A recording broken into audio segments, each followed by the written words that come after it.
Hello everyone and welcome to this video. Now today I'm going to be reviewing this album here. It was requested by Rockboy660 quite a wee while back.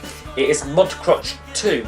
So yeah, he requested this one I think fairly soon after it was released, and I got my copy of it because this was released on the 20th of May this year.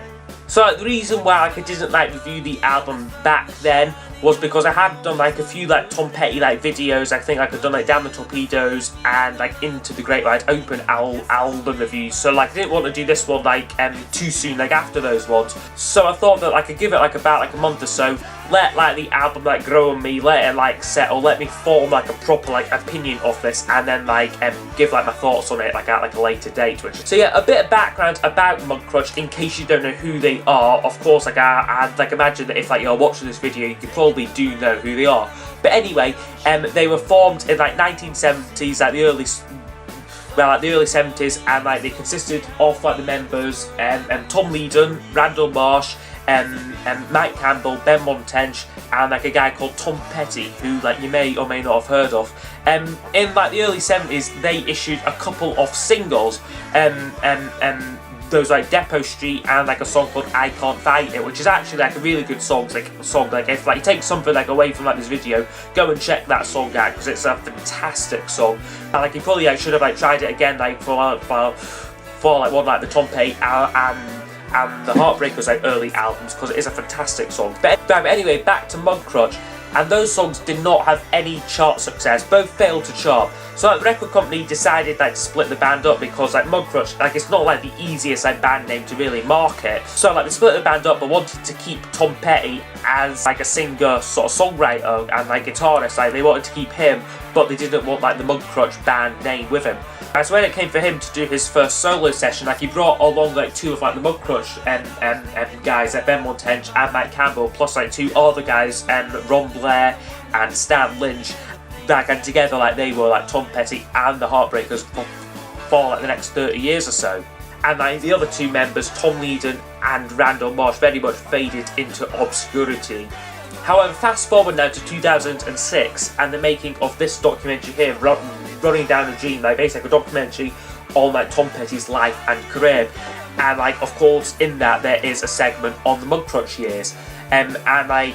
This was where Tom Petty he found himself reunited with his old bandmates, and that was where the idea of reforming the old band came to fruition. And then following that, they released their debut album in 2008, which I don't have, unfortunately. I have ordered it today, so you should be seeing that in my next final update video.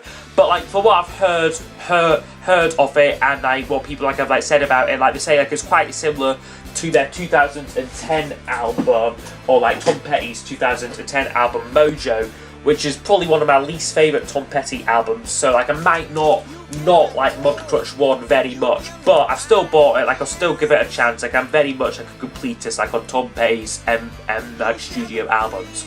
Anyway, now back to this album. So yeah, it was released in May of this year, followed and preceded by a couple of singles. I think Trailer was a Record Store Day single, and was Hungry No More a single as well. I could be wrong there, but there were a couple of singles taken from this.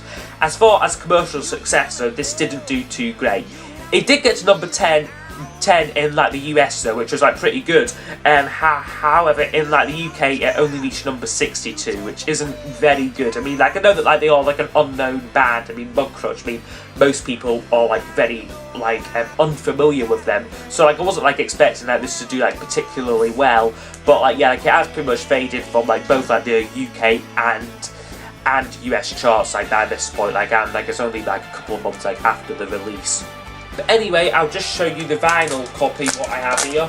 Here's a cover. I do like the cover. I mean, it's not my favourite record cover, but it's fairly fun. Just it does represent the music a little bit. This older style, 70s style thing. There's a old western photo in there.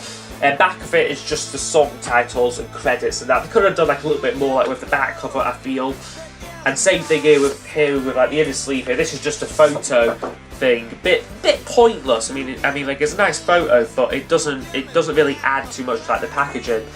And then the record here is just on the Reprise Records label here, on like a nice, I think this is like one, well, like 180-gram vinyl. So they're just on like the old style Reprise Records label. So now I'm going to go over all of the album's tracks. I will score each song out of 10, and then I will use those scores to give us a percentage total for the album. Yes, I gave it all to you. So it opens up with the track Trailer, a 8 out of 10 for me. The first single, and like a good solid track. It is like sort of like he's sort of singing like he graduated high school, then like he fell in love, and like they bought like a trailer, and like went out like travelling together. Like it is like quite like nice lyrics on it. This one, interesting fact about this one though, this song dates back to like 1985 and the Southern Accents album. This was the B-side to the song Don't Come Around Here No More, which like everyone knows. And like I would say though, like I prefer like this remake like of the song. As far as like the actual track goes, like it was like an old B-side, and like it kind of feels like that. Like it isn't like a standout track for me. Like it is like a good song, but like a rather weak like first single. Like if this is like the song saying, hey, this is the best song that you're gonna hear like on the album, like it is kind of disappointing. Like for me, like it isn't like the best song like on the album, but like as like a first single, it was like a little bit weak.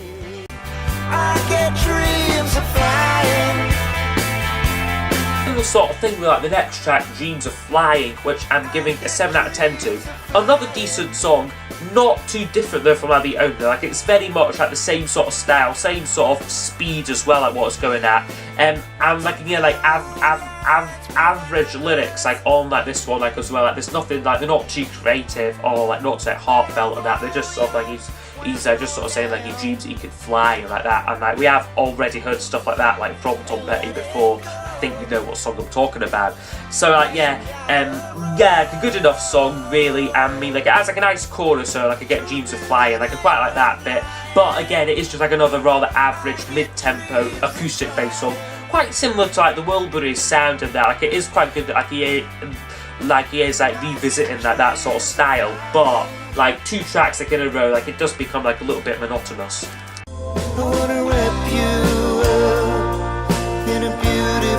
And then track 3 is called Beautiful Blue, a 6 out of 10 for me. Now I might think like this has been like a little bit harsh, and like I would say though, like the good thing about this one is it is a nice change of pace on the album. After 2 like mid-tempo songs, this is like a much slower one, much more off like so like a love song. Like it's quite like affectionate like lyrics like on it and that.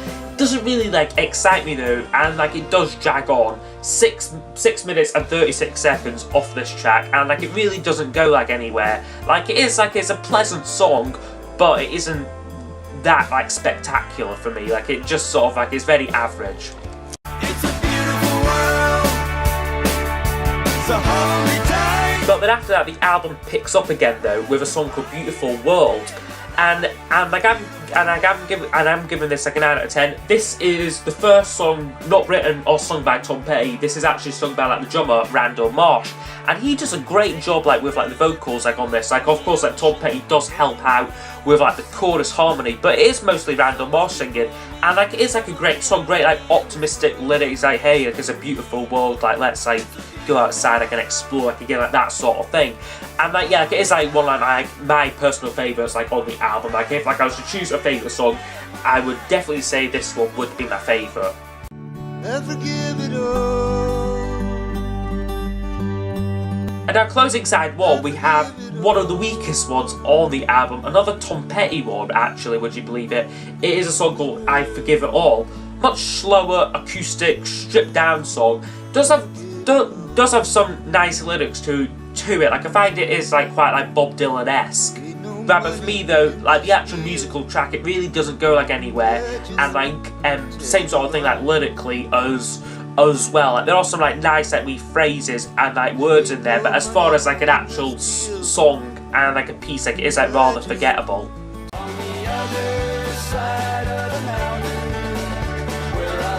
Side 2 though opens up fairly good though with the song The Other Side of the Mountain. This is a Tom Leader number. Like he is like the the rhythm guitarist like in like the band. Like of course like with Mudcrutch they did slightly change about like what like they've done. Like Tom Petty plays bass, which is something what he would like normally do, and like this guy Tom Leadon like takes like Tom Petty's place like all like rhythm guitar, and Randall Marsh is like the drummer. Matt Campbell's just doing like his usual stuff like on guitar, as is Ben Montaigne like on the keyboards. But anyway, back to this song here, and like it is like a good sort of like country sort of bluegrass style song featuring like sort of banjos, stuff like that.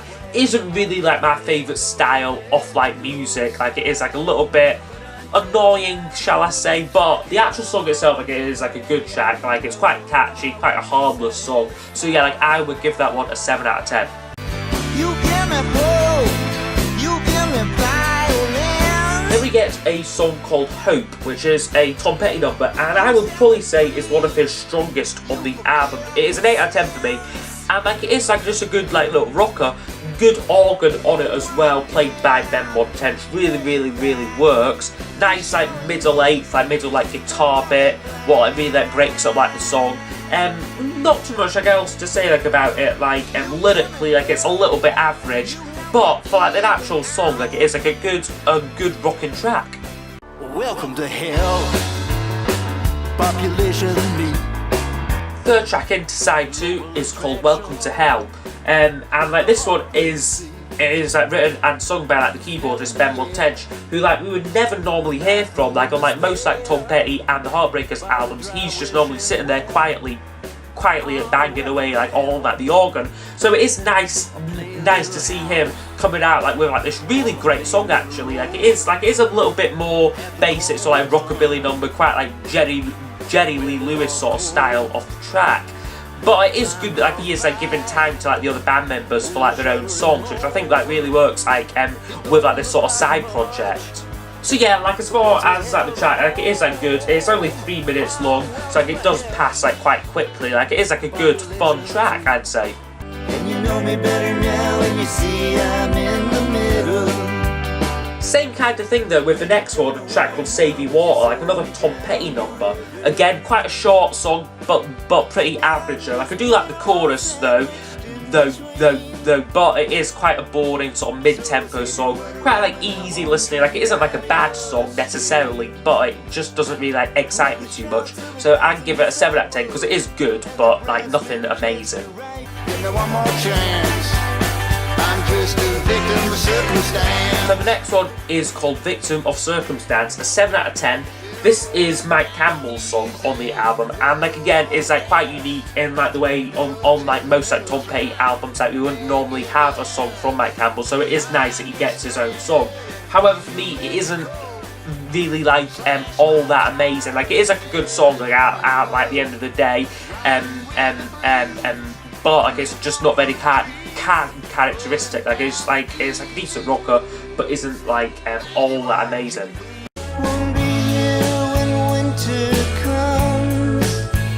And finally though, we do end with a really good song, a track called Hungry No More, and I really like this one. Like again, like a nice siege, like sort of like the end of like Victim of Circumstance. Like it sounds like they've just finished that one. Like the last chord of that is like the opening to this song. Yes, like I do like how like they do flow into one another. And again, like that is something what's like not often picked up on like with this album. Actually, like the actual song is like a nice slower acoustic track, but it does nicely finish the album. I love like the melody to this one. This is probably one of like the best melodies like on the album, and like the harmonies on like the chorus line are like really nice. I like the harmony vocal like on this song is like courtesy of someone called Herb Penderson, I think that's his name, who like technically like isn't part of like the band, but I believe is like on like the tour with them like right now. Although the thing I would say like about this one is like it's like a little bit drawn out like as like a song. Like it kind of like it does like go on a bit. It is about 6 minutes, but it does really showcase like Mike Campbell's guitar playing. Like it allows that to really shine and like end the album on like a pretty good note, I'd say. So overall, this album would get a score of 74%. I'd say it is a really likeable album actually. Like it doesn't like instantly wow you, but it is pleasing, it is pleasant, and like it has grown on me certainly since like I first listened to this. The thing I would say about this though is like it being like a side project. Like it is like as like an album and like a project. It is very much separate from like the usual Tom Petty and the Heartbreakers albums. So bearing that in mind, I would have maybe liked it to like have maybe been like a little bit more different, you know, like if like he pushed the boat out like a bit and like trying to do something completely different to Tom Petty like and the Heartbreakers. Although like I do know that like Mudcrutch, like their musical roots were very much in like the same like form of like Tom Petty like and like the Heartbreakers. But it would have been nice for him for him to do something like a little bit different, because to be honest with you, half these songs could have quite easily gone on like the Tom Petty album. But saying that though, the fact that like the other band members sing like about like a third off like this album songs, it certainly does add something different to the mix. And like if anything, like it is Tom Petty's songs which do slightly let this album down a bit, thinking of stuff like Beautiful Blue, I Forgive It All, and Save Your Water, whereas like the other like band member songs like on here, like definitely like Beautiful would be my favourite song on the album, and The Other Side, Off the Mountain, Welcome to Hell, and Victim of Circumstance really add like a little bit of like variety like to the album. The words that I would describe this album though is safe. It is very safe, like lyrically and musically, very predictable in like some places, and like lyrically like isn't like that advanced, but it is a pleasing album. It is quite like quite like an easy listen, but like it's not really one what like you really like listen to with like headphones and like try and like really like immerse yourself in like the experience of it. It is like just like a quite like an average listen. So yeah, I hope you have enjoyed this review of Mudcrutch 2. Again, like if like you have like any requests for future reviews, please do leave them down below. So yeah, I hope you have enjoyed this review of Mudcrutch 2. Again, like if like you have like any requests for future reviews, please do leave them down below, and I will see you all soon for the next video. Goodbye.